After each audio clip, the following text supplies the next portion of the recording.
Irmãos, eu quero convidá-los mais uma vez a abrirmos a palavra do Senhor no texto de Efésios, carta de Paulo aos Efésios, capítulo de número 6.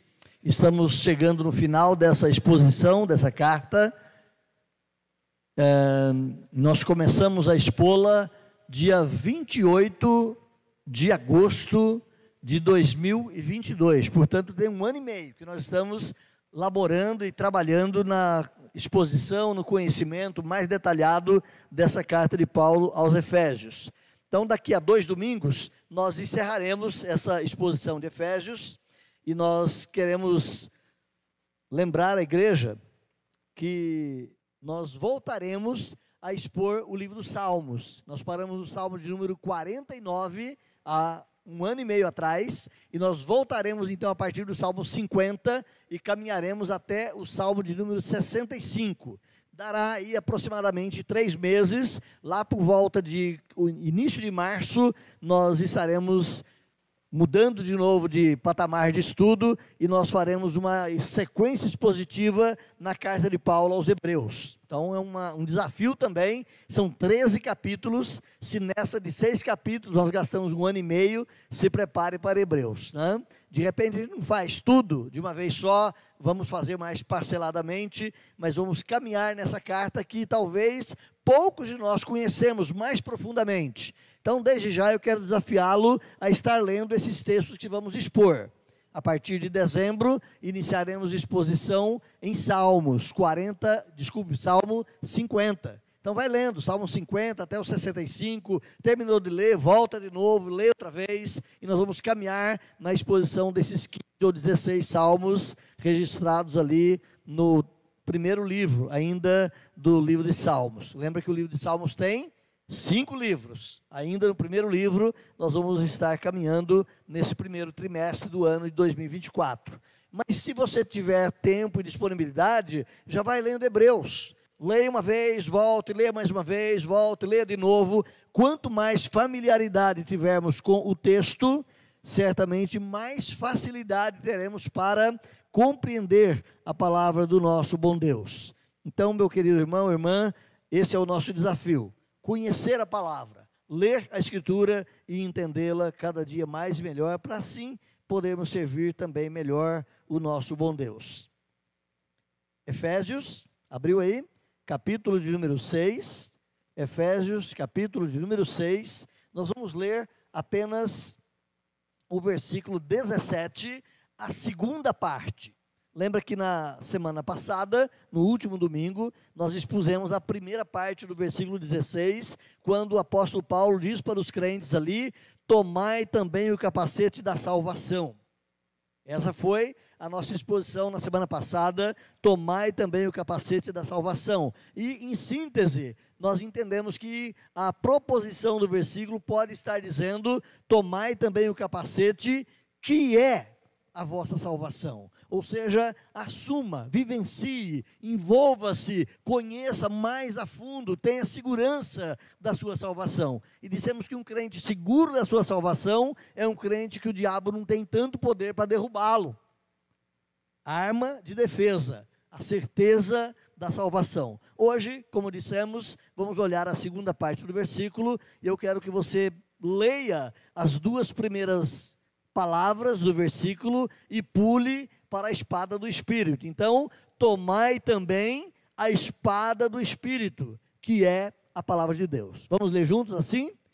Tomai também a espada do Espírito, que é a palavra de Deus. Irmãos, a palavra espada, comumente usada para se referir a uma série de armas brancas, que não são armas de fogo, então são chamadas de armas brancas, né? Então a espada é essa palavra usada para se referir não apenas um tipo de espada, mas uma diversidade de armas que são consideradas armas brancas. Geralmente elas são longas, são formadas por uma lâmina e uma empunhadura, um cabo com uma defesa para as mãos, e ela é usada geralmente em uma das mãos. embora depois de um certo tempo na história, lá pelos meados da Idade das Trevas, por volta do ano 1400, 1500, passou-se a utilizar a espada com um cabo mais alongado para usar as duas mãos num campo de batalha, mas geralmente é uma arma usada em apenas uma de suas mãos.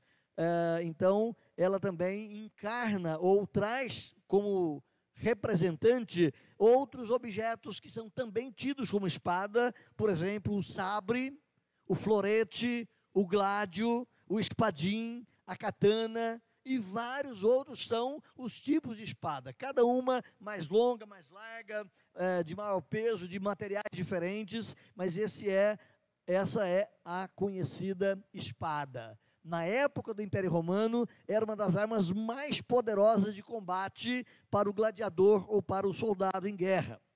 Voltando para Efésios, lembramos que Paulo estava preso. Estava preso em Roma, era a sua primeira prisão, e possivelmente diante dele ali, naquele momento que ele escrevia a carta, é possível que tivesse ali um soldado.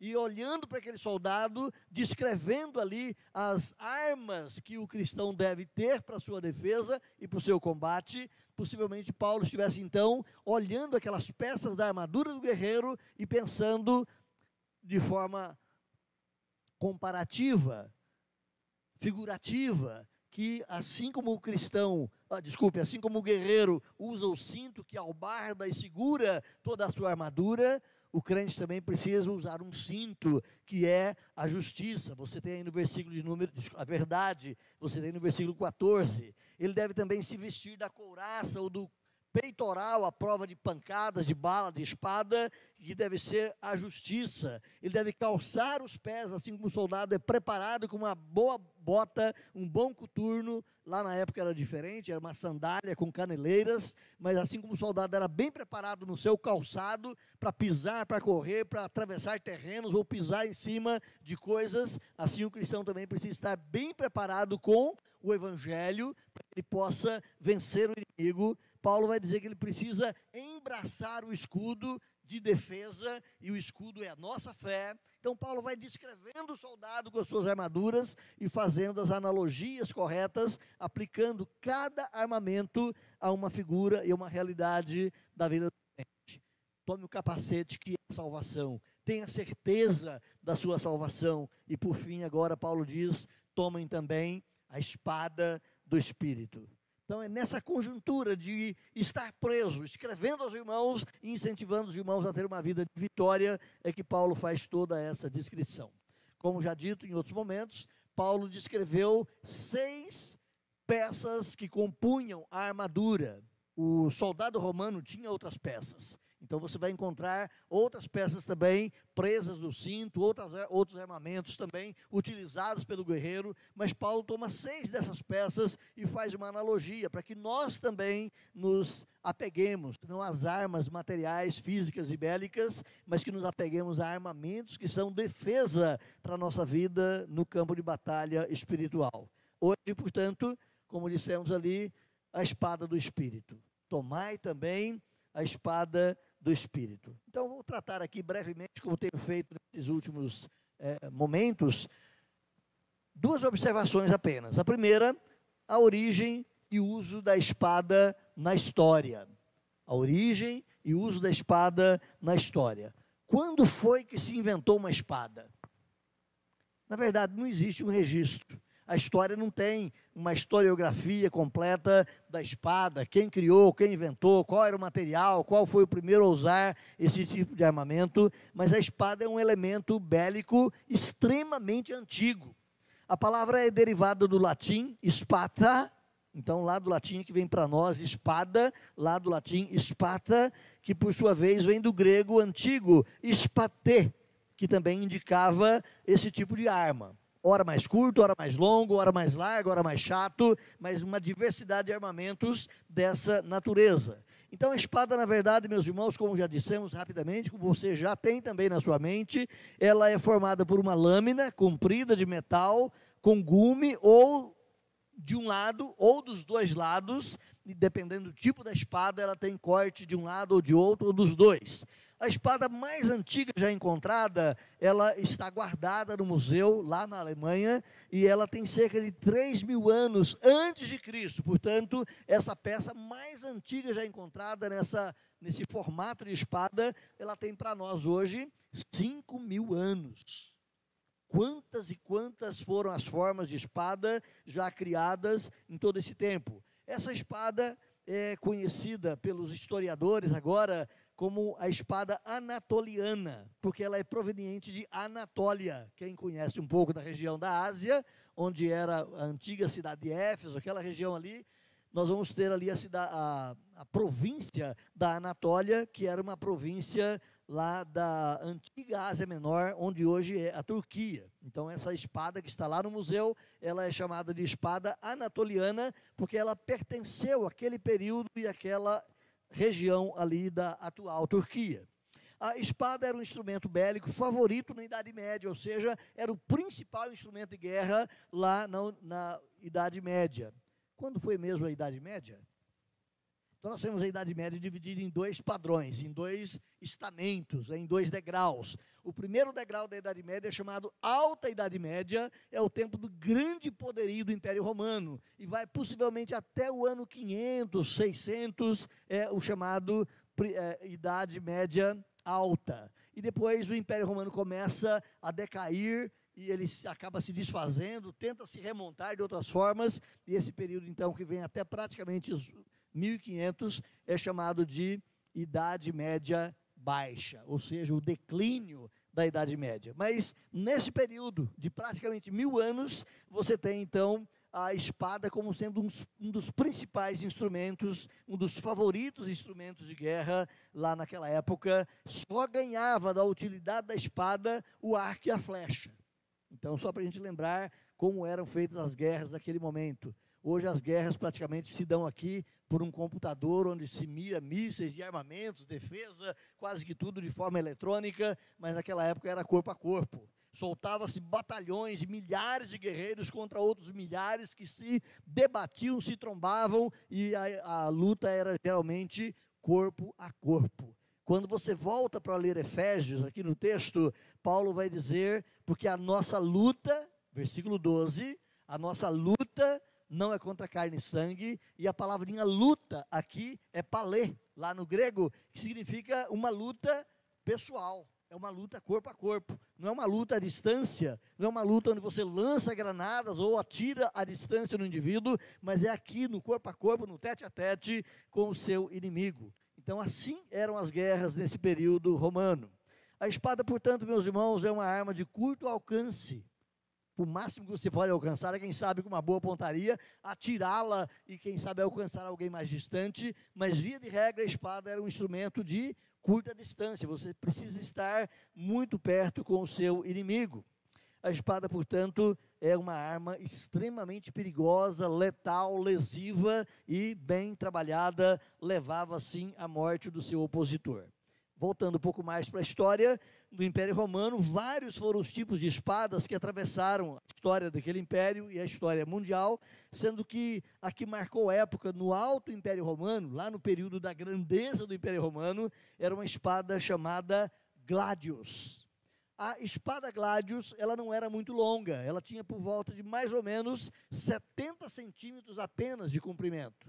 Ela era uma espada mais larga, de cabo curto, mas as grandes vitórias do Império Romano foram conquistadas pelo uso dessa espada chamada gladius. No final do primeiro século, principalmente na época que Paulo está escrevendo essa carta, era a espada que era o melhor instrumento de guerra nas mãos do Império Romano naquele período. Ela pesava mais ou menos 700 gramas. Então, para você ter ideia, o poder e o manejo que o espadachim ou o soldado tinha que ter empunhando aquela arma. Durante muito tempo, irmãos, a espada foi a principal arma para combate corpo a corpo, como já dissemos, sendo usada tanto pela infantaria quanto pela cavalaria do Império Romano e de outros impérios ou de outros exércitos opositores. Então, mesmo com o advento das armas de fogo, já na virada do século 14 para o 15, ou do 15 para frente, mesmo entrando as armas de fogo, os mosquetes, as armas já carregadas com pólvora, a espada continuou sendo usada. A espada continuou sendo um instrumento bélico extremamente usado por muito tempo ainda na história dos exércitos. A espada representa justiça. A espada representa a autoridade oficial. Então, quando você vê, por exemplo, o Palácio da Justiça em Brasília, você vai encontrar lá a figura da Senhora Justiça, assentada, cega, ou com uma venda nos olhos, porque ela não tem parcialidade, ela é imparcial, ela não vê exatamente, não escolhe exatamente quem ela defende, mas ela é imparcial, mas ela carrega ali uma espada, né, que é o símbolo da justiça. Então, só para a gente perceber essa história acerca da espada. Então, quando Paulo fala que nós temos que empunhar a espada, Paulo não está falando de algo sem valor. Ele está olhando para a própria realidade histórica e dizendo que a espada, no conceito da história, no conceito da guerra, era um instrumento extremamente importante, útil, tanto para a defesa quanto para o ataque, e assim também o crente precisa empunhar a espada. Permita-me, Darlington, brincar com o nosso irmão aqui, né? O Darlington veio para a igreja hoje sem espada, perdeu a espada, né?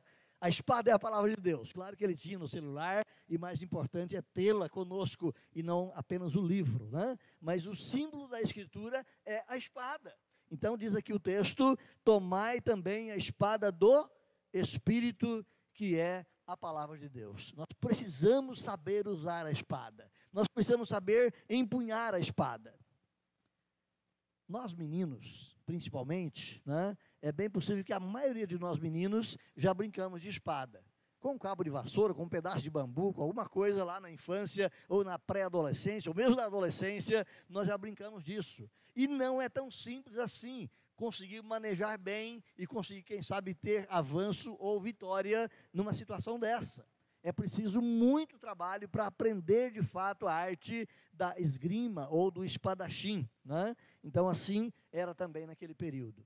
Só para lembrar um pouquinho mais da história, a espada era uma arma feita de diversos materiais. Essa espada, o glaude romano, como dissemos, era uma haste de aproximadamente 65 a 70 centímetros, mais larga, mas o cabo dela era de madeira. Olha só como era inferior até a muitas espadas que vamos ver depois nos filmes. Com o tempo foi se avançando e criando outros tipos de cabos, com melhor defesa para as mãos, com mais amparo e com mais habilidade. Com o tempo, com a tecnologia, hoje a espada tem um ponto certo de equilíbrio em relação à parte do cabo, em relação à sua lâmina, para facilitar todo o seu manuseio. É um instrumento extremamente importante no combate e na luta pessoal e corpo a corpo.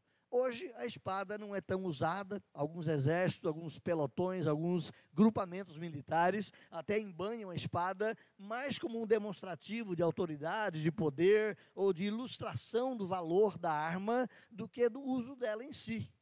Não é? Hoje, embora exista aí nas cavalarias e nos grupamentos militares a presença da espada, ninguém mais luta de espada.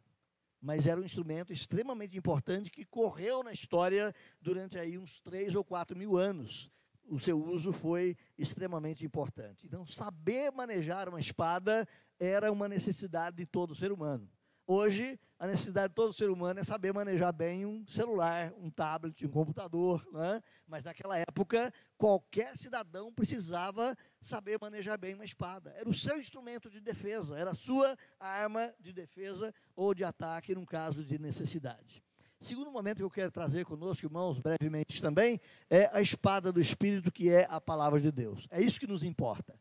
A história da espada é apenas para a gente ter um contexto, um conhecimento mais amplo nessa direção, mas o que realmente importa para Paulo aqui não é a história da espada, não é a espada em si, mas a comparação ou a analogia que Paulo faz, tomai também a espada do Espírito, que é a palavra de Deus. Por que é a espada do Espírito?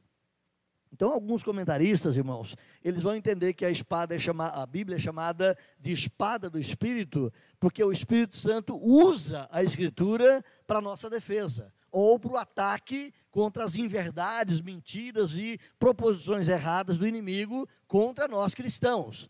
A espada ou a escritura é do Espírito. Outros vão entender que Paulo fala que a espada é do Espírito, porque é o Espírito Santo quem inspirou os profetas, os escritores bíblicos a escrever a palavra. É uma palavra do Espírito Santo. Foi dada, foi administrada, foi inspirada, foi revelada, foi trazida, foi registrada por orientação e atuação do Espírito Santo. Então, essas são as proposições que temos aqui para afirmar que a espada é do Espírito, ela é a palavra de Deus e dada pelo Espírito. Então, o sexto item, como olhamos ali, o sexto item da armadura do cristão é a espada do Espírito, que é a palavra de Deus, como Paulo diz aqui. Tomai também a espada do Espírito, que é a palavra de Deus. Lá no grego a palavrinha é mahairan. A palavra para a espada é mahairan, é um nome comum para a espada, mas lembrando que o soldado romano ali estava usando o gládio, que era uma espada menor, né? A espada referida por Paulo aqui, então, nesse texto, é a mahairan, é uma espada curta, que também é paralela, sinônima à espada americana, desculpa, a espada romana, do guerreiro romano, frequentemente então, usada pelos gladiadores, pelos guerreiros de Roma. Então, possivelmente, aquele soldado romano que estava perto de Paulo, estava ali com uma espada curta. E Paulo usa, então, essa palavra para expressar, dizendo que é preciso que nós estejamos preparados para usar a espada. Você sabe usar a espada? Nós precisamos saber usar a espada de diversas formas. Primeiro, se eu fizer uma velocidade bíblica agora com a gente, quem encontra rapidamente aí Obadias 1? Alguns de nós vamos ter dificuldade. Peraí, onde está Obadias na Bíblia? Né? Onde está Esdras na Bíblia? Onde está Sofonias na Bíblia? Então tem alguns livros que nós temos dificuldade, mas o bom crente, ele precisa aprender a manusear a Bíblia, no seu recurso de encontrar os textos. Às vezes nós pedimos lá para abrir a Bíblia em tal texto, e alguns irmãos já terminou a leitura, ele está tentando procurar, de acordo com o tempo que você é cristão, isso precisa ser diminuído. Não tem problema se na sua necessidade você recorre ao índice e vai ver qual é o número da página. Mas você já tem 5, 10, 15 anos de cristão e ainda está dependendo disso, é sinal de que você não avançou no manuseio do livro. Então é preciso que a gente aprenda também a manusear bem o livro. Uma outra situação breve que a gente pode observar, não apenas o manuseio do papel em si, até porque o papel vai caindo de moda. Hoje, a maioria das pessoas usam o próprio celular, então é bem mais rápido encontrar os textos ali no celular do que meramente no papel. Então, manuseia bem também através do celular, não há problema. O que é inspirado não é o papel, né? Quando os celulares começaram a ser usados dentro das igrejas, muitas pessoas ficaram resistentes. Espera aí. E o papel? E a Bíblia? Cadê o texto? Gente, o texto inspirado não é o papel. Até porque o papel é coisa nossa. Lá na época da revelação bíblica, o que era utilizado era o quê? Pergaminho, feito de couro de ovelha. Né? Se nós quisermos, então, ficar preso no original, temos que usar uma Bíblia feita de couro. E nós jamais conseguiríamos ter os 66 livros num couro suficiente, de modo tal que a gente pudesse carregar e manusear num culto. Então, não é o papel em si. O que é revelado é o quê? É o texto. Pode estar num tablet, pode estar num celular, pode estar num aparelho qualquer, pode estar no papel, pode ser uma Bíblia pequena, uma Bíblia grande, não importa. O que Deus inspirou é o texto revelado. Isso é a palavra de Deus. Essa é a verdade.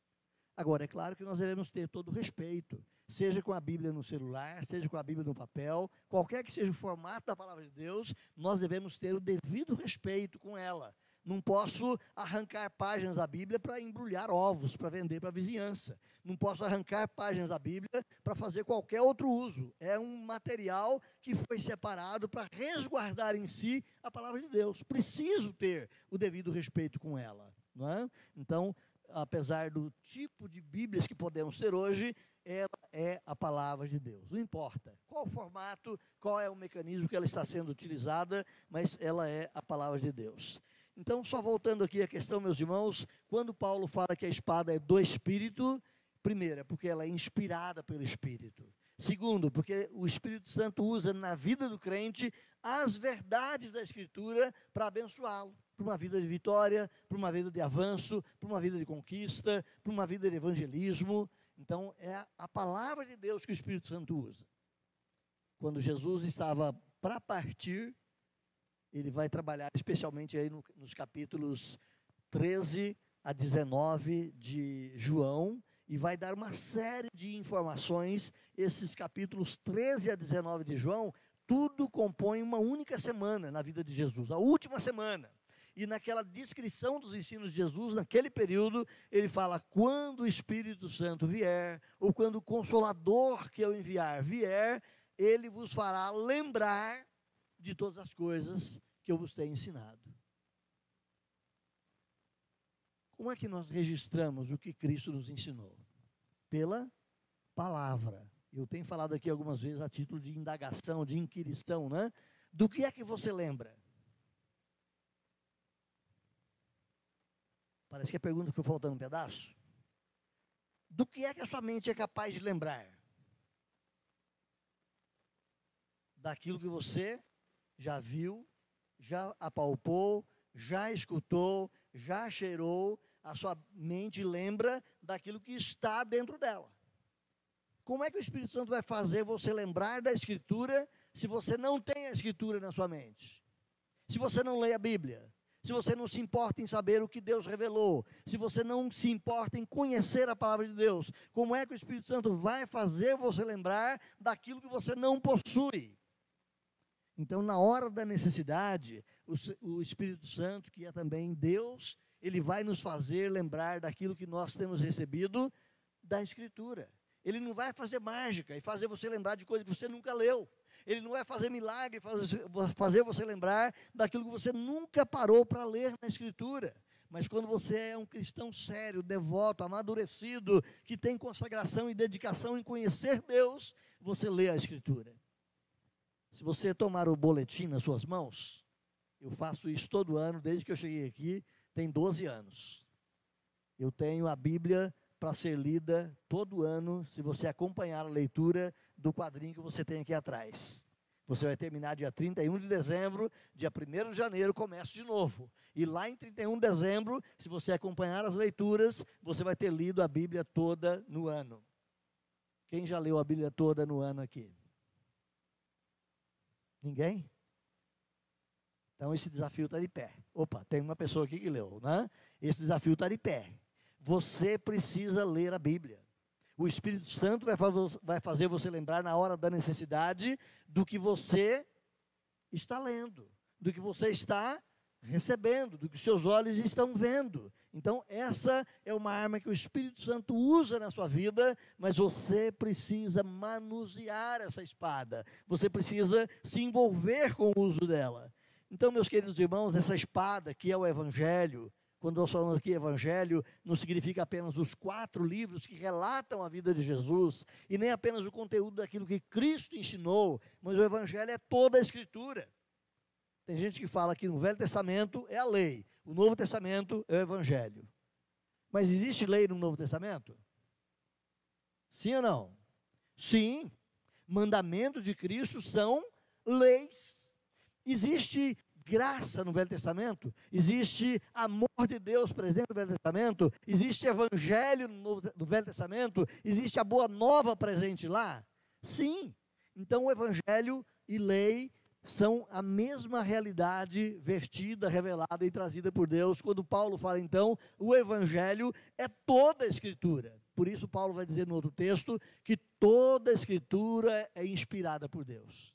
Toda a Escritura é a boa palavra de Deus, como boa semente para o nosso coração. Toda a Escritura é o alimento que Deus quer que nós recebamos dela sempre e diariamente, para nutrir nossa vida, fortalecer nossa fé e sermos vitoriosos em Cristo Jesus. Então essa espada é o Evangelho, ou mesmo se pode dizer que toda a Bíblia é o Evangelho, como já afirmamos. Paulo afirma então, meus irmãos, que essa palavra de Deus é a palavra falada de Deus. Lá no grego, no original, se você for ler, Paulo vai dizer: tomai a espada do Espírito, roestin homatheu. O que significa isso lá no grego? Que é a palavra falada de Deus. Porque no grego você tem várias palavras para significar palavra. Por exemplo, Cristo é a palavra de Deus. Mas ele é a palavra falada? Não, ele é a palavra encarnada. Tanto é que João vai dizer, no princípio era a palavra estava com Deus, a palavra era Deus. A versão mais comum que você tem, no princípio era o verbo estava com Deus, e o verbo era Deus. Mas a palavrinha logos, que você tem nesse conjunto que João usa, é a palavra que significa palavra, mas não uma palavra pronunciada, mas uma palavra encarnada, uma palavra viva. Então Jesus é a palavra de Deus, não a palavra que Deus falou, mas a palavra encarnada de Deus, ou seja, a palavra de Deus se tornou carne, isso é Jesus. Então a palavra rema, que você tem aqui no texto, no grego original, é a palavra pronunciada. Qual foi a palavra pronunciada de Deus que foi resguardada para nós até hoje? Está aqui. A palavra de Deus para você, embora Cristo seja a palavra na sua plenitude, mas a palavra falada de Deus para nós é a Escritura. Então, quando Paulo fala, tomai também a palavra de Deus, que é a espada do Espírito, é a Bíblia. É a sua relação com o texto bíblico. Tomem dela, se apropriem dela, usem a palavra, encharquem-se da palavra. Então essa palavra falada é denominada a espada do Espírito.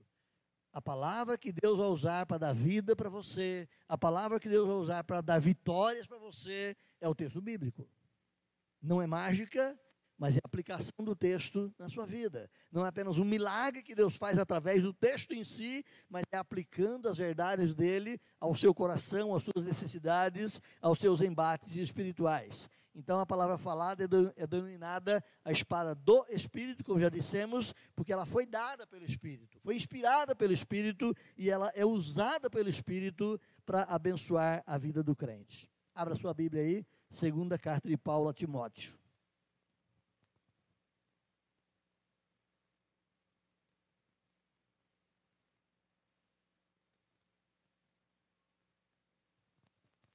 Segunda de Paulo a Timóteo, capítulo 3, está olhando aí?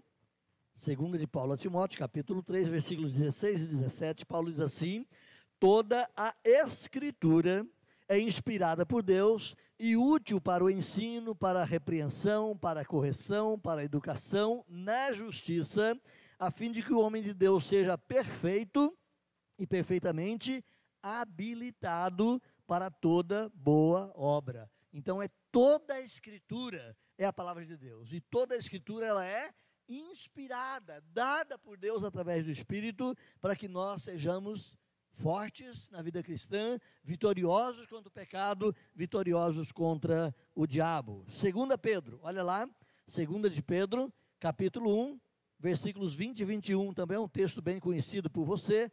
O texto diz assim, segunda de Pedro 1, de 20 a 21, diz assim: sabendo primeiramente isto, que nenhuma profecia da Escritura provém de particular elucidação ou compreensão, porque nunca jamais qualquer profecia foi dada por vontade humana, entretanto homens falaram da parte de Deus movidos pelo Espírito Santo. Então a palavra que Deus vai usar na sua vida como espada, seja para defesa sua, seja para ataque contra as investidas do diabo, é a rema, é a palavra falada de Deus, é a palavra revelada pelo Espírito Santo. O reverendo Hernandes Dias Lopes, comentando esse texto, irmãos, ele vai dizer num certo momento que Cristo venceu Satanás no deserto usando a espada do Espírito.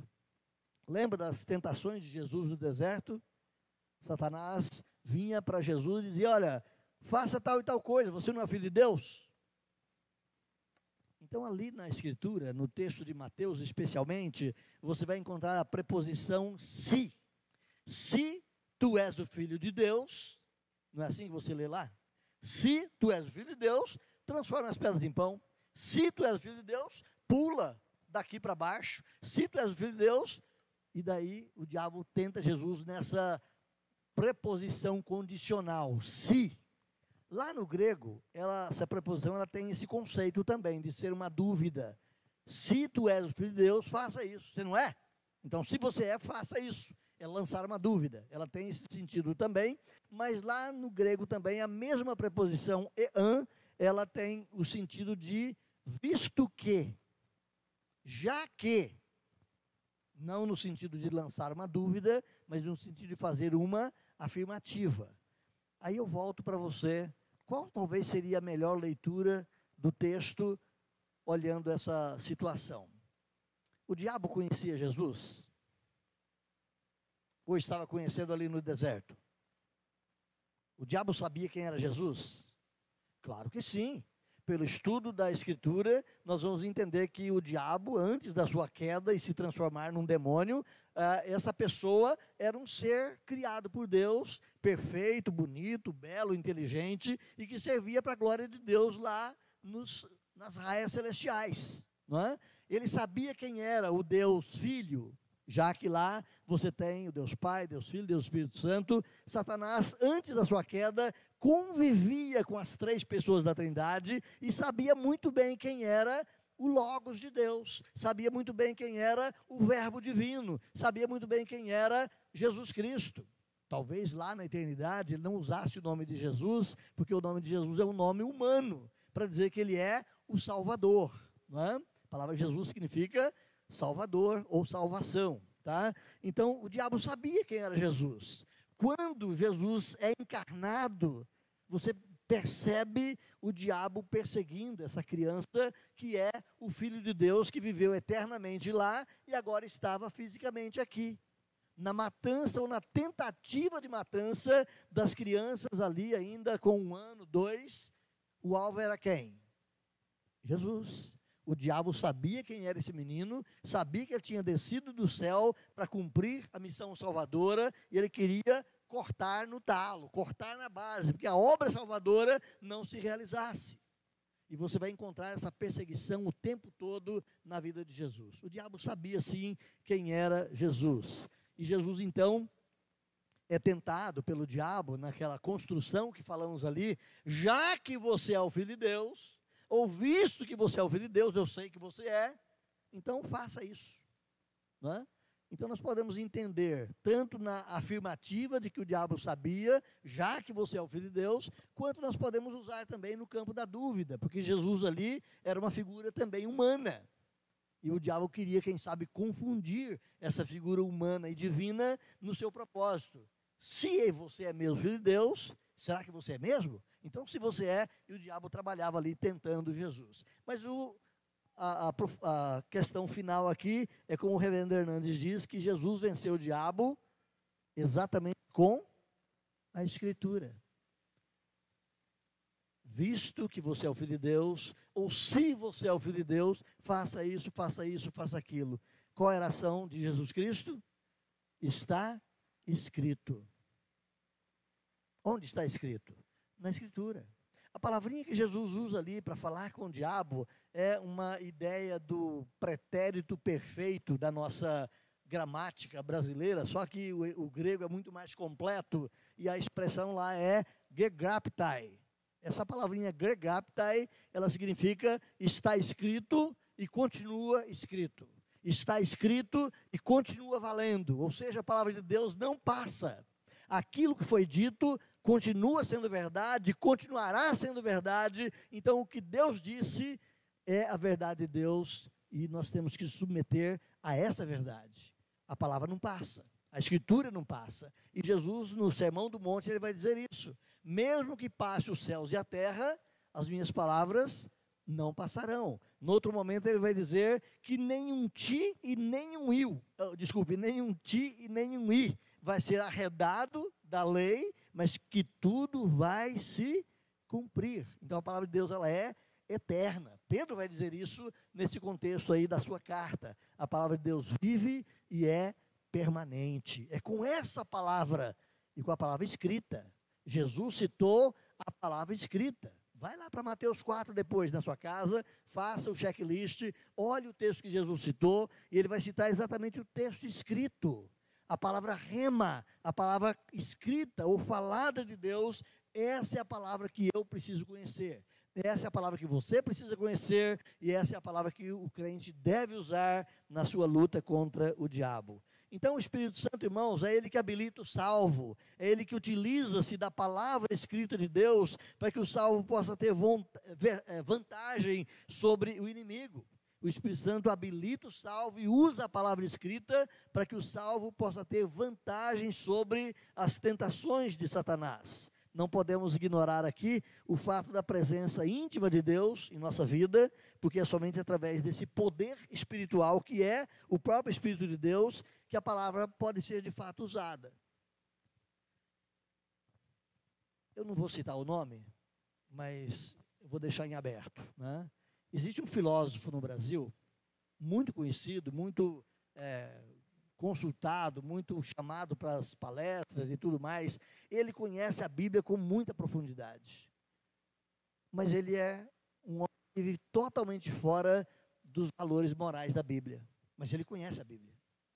Ele expõe a Bíblia, ele ensina verdades da Bíblia, fala, olha, o cristianismo crê nisso, nisso, nisso, e detalha as verdades da Escritura com muita precisão. Mas ele não tem o Espírito Santo.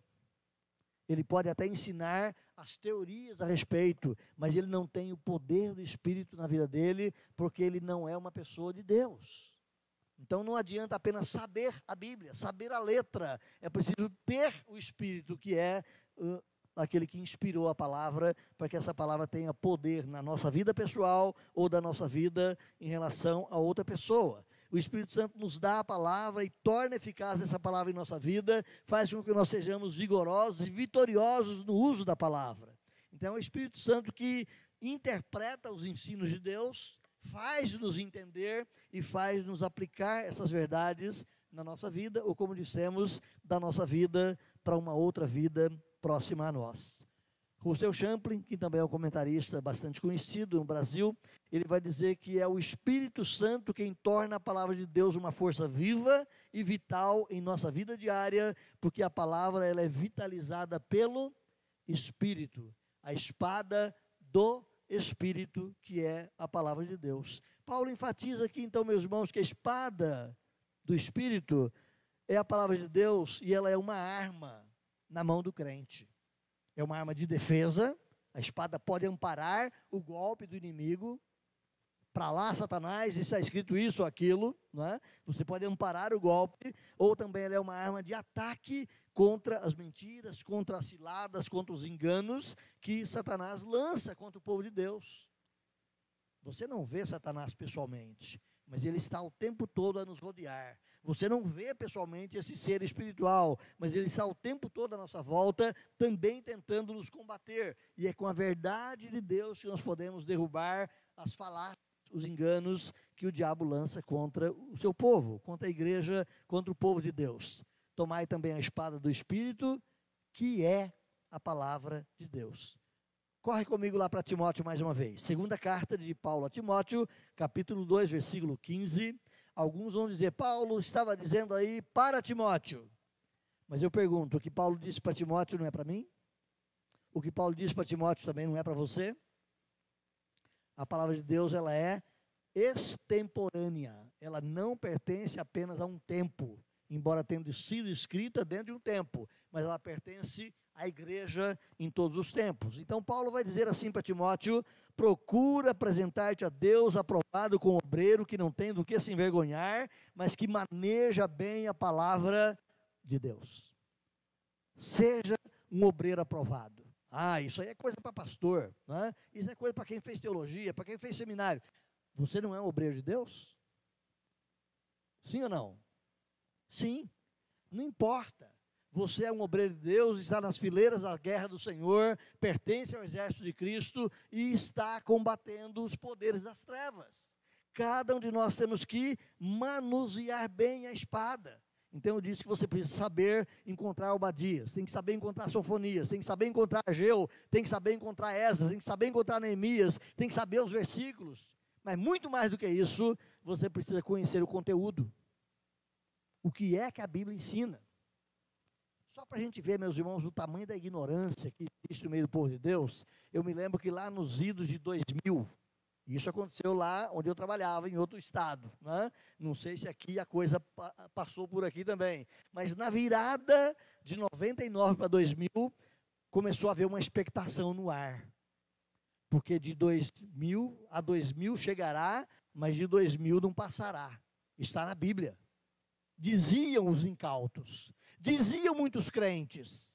Eu fui confrontado por um jovem da igreja que eu trabalhava lá nesse outro estado, e ele veio me confrontar exatamente isso. Pastor, mas como é que a gente vai virar para o século seguinte? A Bíblia diz que 2000 não passará. Eu falei, meu amigo, me mostra na Bíblia.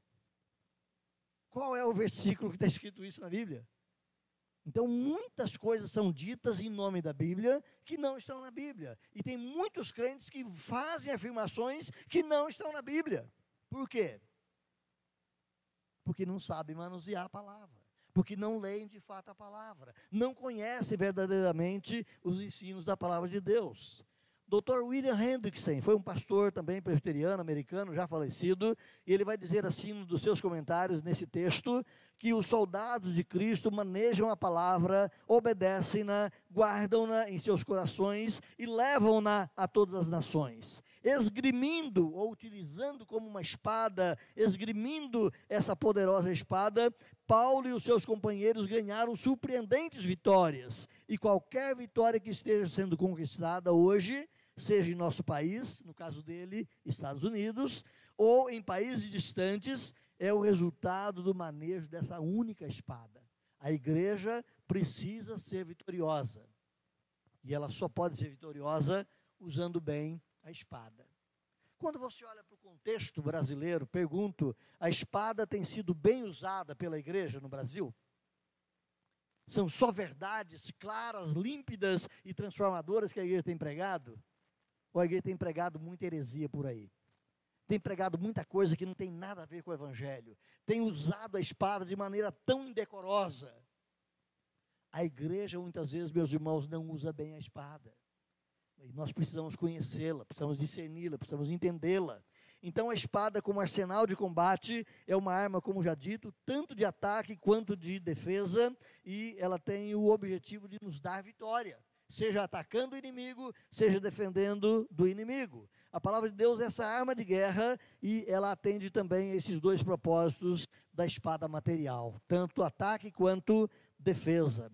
Francis Fox é um outro comentarista bíblico, ele vai dizer que o cristão deve fortalecer a si mesmo com o conhecimento e com a compreensão da palavra, para que com convicção e poder semelhantes ao de Jesus em sua tentação no deserto, seja capaz de se defender por intermédio dela das investidas do inimigo.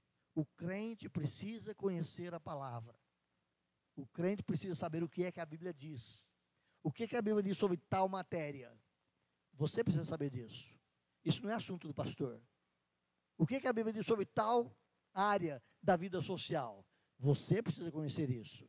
Cada um de nós temos que ter o conhecimento da palavra para podermos usar bem essa palavra. Então, não se fortalecer na leitura, no conhecimento, na interpretação, na aplicação da Escritura em nossa vida, é deixar de estar preparado para o combate.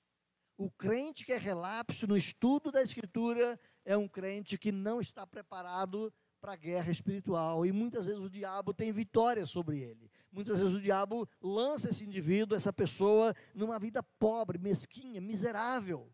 Mas a Bíblia diz que nós devemos ser combatentes, guerreiros e vitoriosos em Cristo Jesus, manuseando bem a espada. Então, só para finalizar, quando o guerreiro romano, ele ia pondo as peças da sua armadura, vestia as botas, vestia a sua roupagem, colocava o seu colete, colocava toda a sua armadura, a última coisa que ele fazia era tomar o capacete, colocar na cabeça e tomar a espada e embainhá-la, estar pronto para o combate. Por isso que Paulo diz, no último lugar aqui, tomai o capacete, coloque o capacete, tomai também a espada e esteja pronto para o combate. Você sabe manusear bem a espada do Espírito? Você já teve vitórias na sua vida espiritual? Porque você tomou um texto bíblico e falou, isso aqui é para mim. E eu vou usá-lo contra esse tipo de sedução, de tentação, de engano que o diabo está trazendo na minha vida. Você já teve vitórias usando bem a espada do Espírito? Você tem aplicado a espada ou a palavra de Deus na sua vida contra as astutas ciladas do diabo? Você tem experimentado vitórias porque você usa bem essa palavra? Porque você discerne e conhece bem essa palavra? Você tem usado a espada para benefício de outras pessoas? Ajudando outras pessoas a serem livres das garras de Satanás, ao conhecer o Evangelho e conhecerem a salvação que há em Cristo Jesus? É por meio dela. Não existe salvação em nenhum lugar, para nenhuma pessoa, que não passe pela palavra de Deus. Ide, portanto, e pregue essa palavra no mundo inteiro. Não haverá salvação onde a palavra não for levada. E nós precisamos manusear bem essa palavra de Deus. Que Deus te abençoe, meu irmão. Que Deus te abençoe, minha irmã. E que nós não sejamos relapsos. O que eu conheço da Escritura até hoje, eu preciso melhorar para o ano que vem. O que eu conheço da Escritura nesses 43 anos de convertido, eu preciso aprimorar isso mais na minha vida para o ano que vem. E agora, como professor do PLO, eu quero fazer aqui o merchandise. O que é o PLO? É um curso que o nosso presbitério tem oferecido para os crentes presbiterianos para dar capacitação teológica. É um curso que alguns irmãos aqui já fizeram, tem alguns aqui que estão fazendo. Essa próxima semana é a última semana desse ano, é isso? Estou certo? Né? Essa próxima semana encerra o PLO, dia 1º de dezembro, vai ser a formatura dessa turma. Nós temos 4, né, aqui da igreja, que estão se formando nesse curso, mas a partir de março, começa de novo. Vai ser de março a novembro. Eu dou apenas uma matéria, cada pastor da região aqui dá mais uma matéria, né? Então, o desafio que eu trago para você é, se você não tem usado bem a Escritura, se você não conhece bem os parâmetros da palavra, essa é uma oportunidade, meu irmão. Vai para o PLO. Conversa com a Iris, conversa com o Raj, conversa com quem mais? Com o Caio, conversa com a Luciana, conversa com o Moisés, conversa com a Nayara. São pessoas que já fizeram ou estão terminando mais uma turma. Ah, pastor, mas eu não consigo. Para de inventar desculpa. Deixa de ser preguiçoso. Deixa de ser preguiçosa. Chega de ser um crente rebelde. Vai estudar a palavra de Deus. Bom, de repente o PLO pode não ser uma boa oferta para você, porque tem que deslocar de uma cidade para outra e tal. Por que você não faz um curso à distância? Nós temos bons institutos bíblicos nossos, dando curso à distância, a preço módico. Eu sei que o Robertson já fez alguns cursos no Instituto Reformado em São Paulo. O Caio já fez algumas matérias no curso, no Instituto Reformado de São Paulo. Nós temos muitos cursos também de boa origem que você pode estudar. Mas a maioria dos crentes passa ano e sai ano, não lê a Bíblia toda. Passa ano e sai ano, não estuda nada mais do que apenas o que ele ouve aqui nos momentos da igreja, quando ele vem. Quando ele vem. É pouco. Então eu quero desafiá-lo, meu irmão. Quero desafiar você, minha irmã. Saia do seu lugar de comodismo. Aprenda a manusear melhor a palavra. É a espada do Espírito. É o instrumento de Deus para a vitória sua ou para a vitória de outras pessoas a quem e por quem você também luta. Amém?